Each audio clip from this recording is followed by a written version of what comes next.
जय हिंद। आप सभी दोस्तों को नई उमंग क्लासेज में हार्दिक स्वागत है।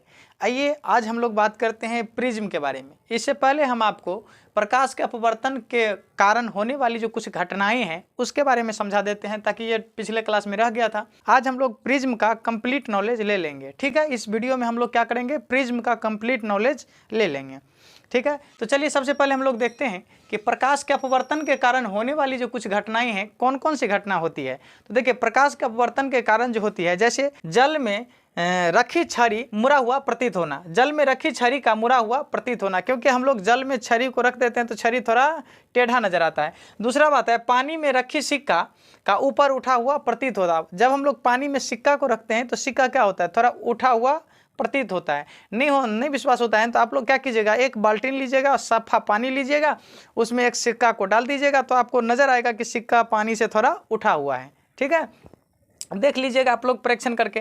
तारे का टिमटिमाना, तो प्रकाश के अपवर्तन के कारण क्या होते हैं, तारे भी टिमटिमाते हैं। ठीक है, तो तारे का टिमटिमाना किसके कारण होता है, प्रकाश के अपवर्तन के कारण। ठीक है, इसके बाद देखिए, पानी से भरी बाल्टी का गहराई कम मालूम पड़ना।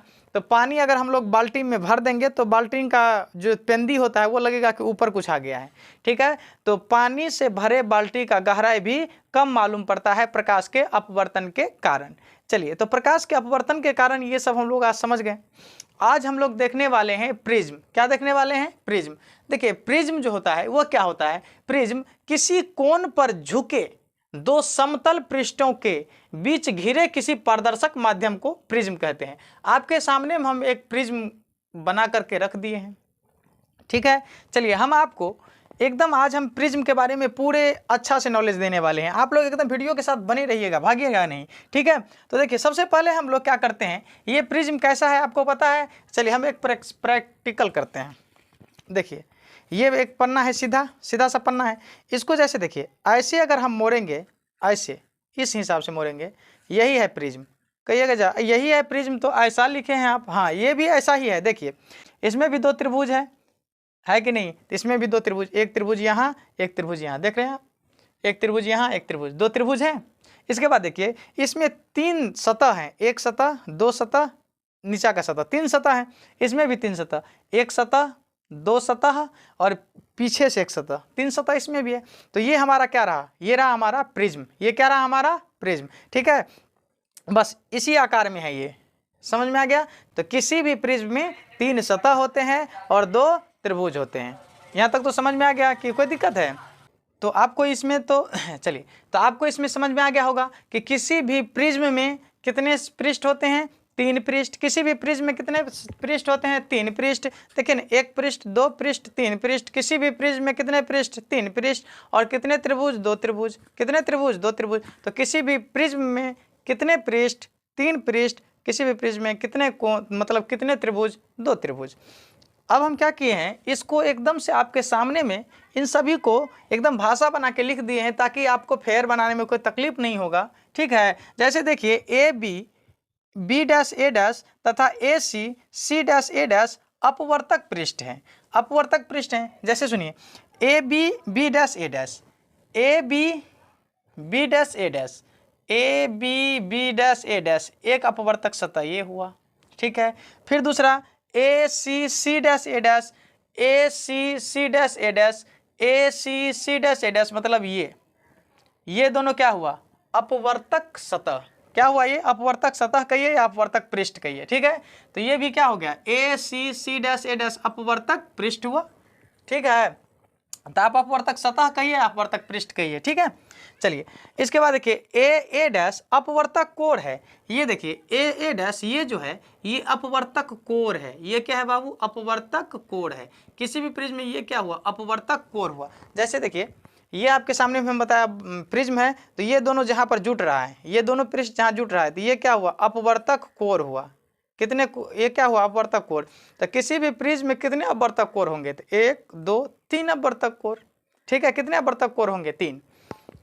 चलिए आगे देखते हैं हम लोग। एंगल ए जो है प्रिज्म का अपवर्तन कोण है।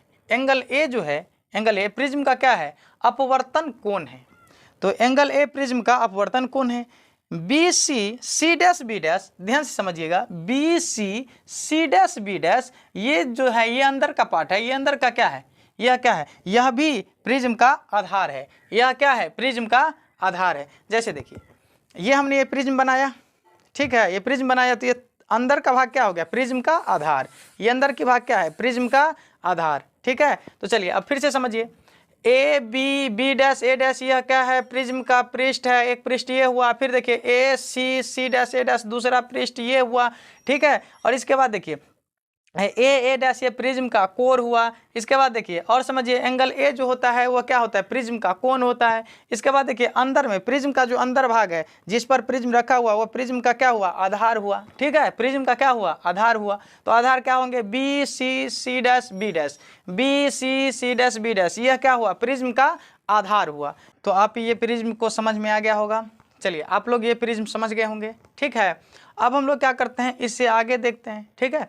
चलिए यहाँ तक तो हम समझा दिए, ठीक है, यहाँ तक हम समझ चुके हैं कि किसी भी प्रिज्म में 3 फलक होते हैं, 2 त्रिभुज होते हैं, यहाँ तक हो गया है ना। अब इससे आगे देखते हैं प्रिज्म कोण, कि किसको देखते हैं, प्रिज्म कोण, इसको अंग्रेजी में एंगल ऑफ प्रिज्म कहते हैं। देखिएगा इसके 2 पार्श्व फलकों के बीच के कोण को प्रिज्म का कोण कहते हैं। देखिएगा प्रिज्म के इसके 2 पार्श्व फलकों के, यानी कि प्रिज्म के 2 पार्श्व फलकों के बीच के जो कोण होते हैं उसे हम प्रिज्म का कोण कहते हैं, ठीक है।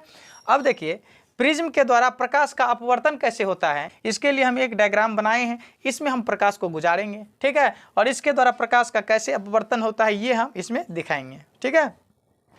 चलिए हम लोग देखते, देखिए ए बी सी यह एक क्या है, प्रिज्म है, आपके सामने में ए बी सी एक क्या है, प्रिज्म है। देखिए ना हमने क्या किया, एक त्रिभुजाकार को यहाँ पर ले लिया, ठीक है, तो ए बी सी एक क्या है, प्रिज्म है। इसके बाद देखिए पी से ई क्या है, आपतित किरण। इसके बाद देखिए ये हमारा क्या रहा, ई एफ क्या रहा, हमारा अपवर्तित किरण, और एफ एस क्या हुआ, निर्गत किरण, ठीक है। ध्यान से समझिएगा, ये हमारा आपतित किरण, ये हुआ अपवर्तित किरण, और ये हुआ निर्गत किरण। ध्यान से समझिएगा, इसमें भी यहाँ पर 2 माध्यम है, त्रिभुज के अंदर सघन माध्यम, त्रिभुज के बाहर विरल माध्यम, ठीक है।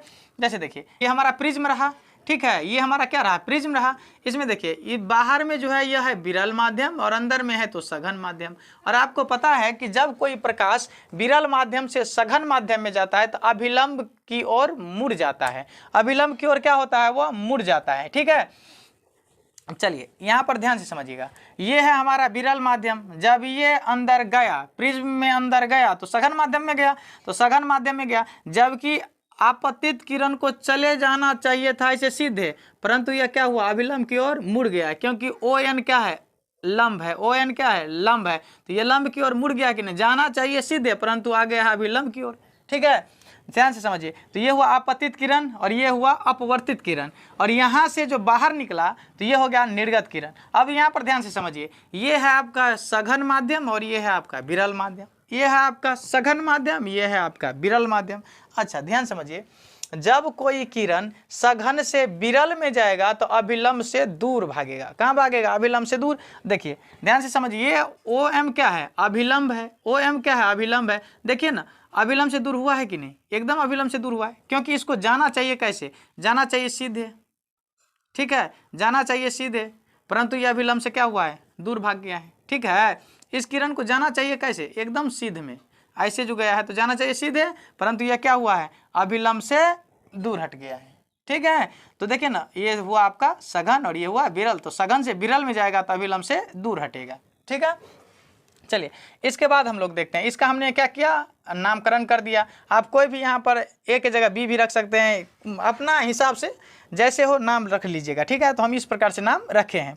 अब हम लोग देखते हैं विचलन कोण, ठीक है, एंगल ऑफ डेविएशन। विचलन कोण क्या होता है, देखिए आपतित किरण यानी पीईटी, आपतित किरण पीईटी, जो ये आपतित किरण है, आपतित किरण तथा निर्गत किरण डीएफएस, निर्गत किरण डीएफएस, ये जो निर्गत किरण है, ठीक है, डीएफएस, इसके बीच के कोण, इसके जो बीच के जो ये कोण बने हैं उसी कोण को हम क्या कहते हैं, एंगल ऑफ डेविएशन यानी विचलन कोण। कौन सा कोण कहते हैं, विचलन कोण, ठीक है। ये कोण को हम लोग क्या कहते हैं बाबू, विचलन कोण। ये डी वाला कोण को क्या कहते हैं, विचलन कोण। T D F, T D F, ये कोण तो ये आपका कौन सा कोण रहा, ये रहा आपका विचलन कोण। कौन सा कोण हुआ, विचलन कोण, मतलब एंगल ऑफ डेविएशन यानी विचलन कोण। देखिएगा ध्यान से, कितना का विचलन, जाना चाहिए था सीधे परंतु आ गया है इधर, तो इतना का विचलन हुआ है कि नहीं हुआ, तो ये विचलन कोण है। ये क्या है हमारा विचलन कोण।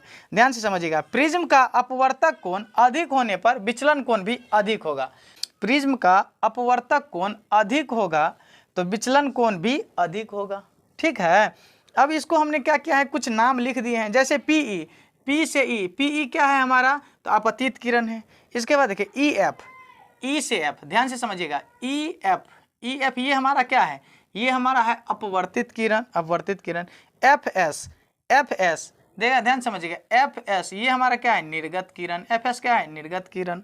इसके बाद देखिए एंगल ए, प्रिज्म का कोण, एंगल ए क्या है, प्रिज्म का कोण है, ठीक है। क्योंकि प्रिज्म कोण किसे कहते हैं, तो इसके दो पार्श्व फलकों, देखें एक पार्श्व फलक ये है, एक पार्श्व फलक ये है, ये दोनों पार्श्व फलक जिस पर जाकर के, जिस कोण पर जाकर के मिले हैं उसी कोण को हम लोग क्या कहेंगे, प्रिज्म का कोण कहेंगे, ठीक है। तो दो पार्श्व फलक जिस कोण पर जाकर के मिलते हैं, प्रिज्म में दो पार्श्व फलक जिस कोण पर जाकर के मिलते हैं उसी को कोण को हम लोग प्रिज्म का कोण कहते हैं। तो ये क्या होगा, प्रिज्म का कोण, तो इसीलिए एंगल ये क्या होगा, प्रिज्म कोण। इसके बाद देखिए एंगल आई, ये आई क्या होता है, आपतन कोण, ये क्या कौन सा कोण हो गया, अपवर्तन कोण, ये कौन सा कोण हो गया, अपवर्तन कोण।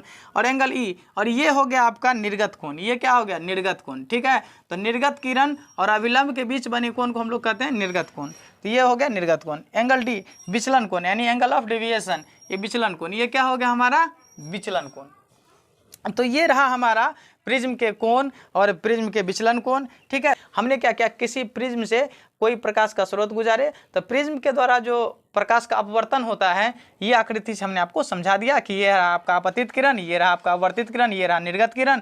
जबकि आपतित किरण को चला जाना चाहिए सीधे, परंतु अपवर्तन के कारण ये क्या हुआ, अभिलंब की ओर मुड़ गया है। और यहाँ पर भी देखिए अपवर्तन के कारण अभिलंब से दूर हो गया है, क्योंकि माध्यम अलग, कहीं पर भी माध्यम दो ही की बात होगा, घन होगा तो कहीं विरल होगा। जब अगर विरल से सघन में जाएगा तो अभिलंब की ओर मुड़ जाएगा, जब सघन से विरल में जाएगा तो अभिलंब से दूर हटेगा।